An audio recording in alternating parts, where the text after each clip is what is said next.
لمپي سکن یا د څارویو د پوستکي د دانو ناروغي په دې وروستیو کې د ننګرهار د مرکزي ښار په ګډون د دې ولایت په بیلابیلو ولسوالیو کې د دغې نوې ویروسي ناروغۍ په راتګ سره ګڼ شمېر څاروي له منځه ولاړ. خو چارواکي وایي دوی غلي نه دي ناست او د دغې ناروغۍ د لا خپرېدنې او د څارویو د ژغورنې په برخه کې ګڼې هلې ځلې کړي او تازه یې د دې ولایت په چپرهار، بټي ګوټ، سره رود، کوز کونړ، غنیخیل، کامې او بیسود ولسوالیو کې د ملګرو ملتونو د خوړو نړیوال سازمان یا FAO په مالی مرسته د دغه ناروغۍ د مخنیوي په موخه څارویو ته 100,000 دوزه واکسین تطبیق کړي. دوی وايي لا هم په دې برخه کې هڅې دوام لري چې د دغه سازمان پر مټ به په پاتې نورو ولسوالیو کې هم څارویو ته واکسین تطبیق کړي. دغه ناروغي د انسانانو لپاره کوم خطر نشته، یعنی زونوز نه ده.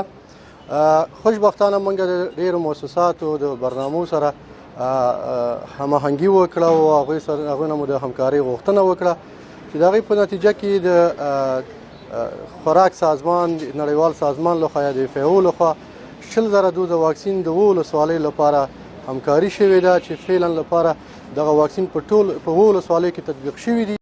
دغه ویروسي ناروغي اوس په دې ولایت کې خپره شوې چې د ښار په ګډون په ټولو ولسوالیو کې 13 سلنه څاروي له منځه وړي دي. مالداران بیا د دغې ناروغۍ د پراخې خپرېدنې په اړه اندېښنه ښایي او له مسؤلو چارواکو د دارو درملو او واکسینو په برخه کې د لازمې مرستې غوښتنه کوي. بس د مخنیوي وشي د مرض د بیخي زیاته خلک زیات خفه کړي دي، د مخنیوي باید چې وشي. موږ دغه کاروبار هم دا شی ده، هغه یو غوښې مرسته ډېر غټ توان لري.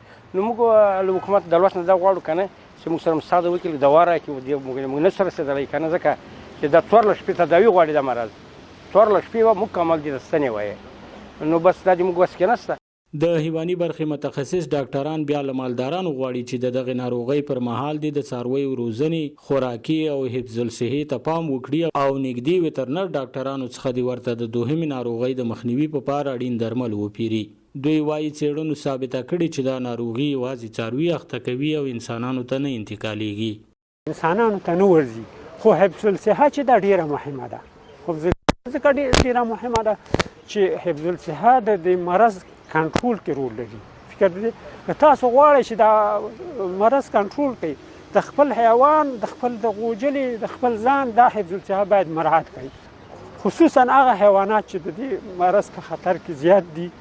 د هغې غذا باید ښه کړو، حفظ الصحې باید ښه کړو، قرنطین باید وضع کړو، نور حیوانات باید موږ خپلو غوجلو ته رانولو.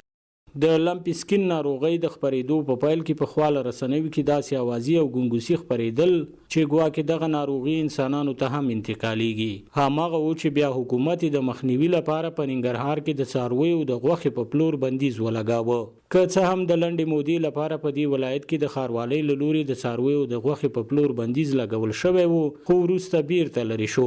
چارواکي مالدارانو ته د ډاډ په ورکولو سره وایي د ECL برنامې له لارې به د راتلونکي سوي کال په پیل کې په دې ولایت کې ټولو څارویو ته د دغې ناروغۍ واکسین تطبیق کړي. سباون ساحل، وحدت نیوز، ننګرهار.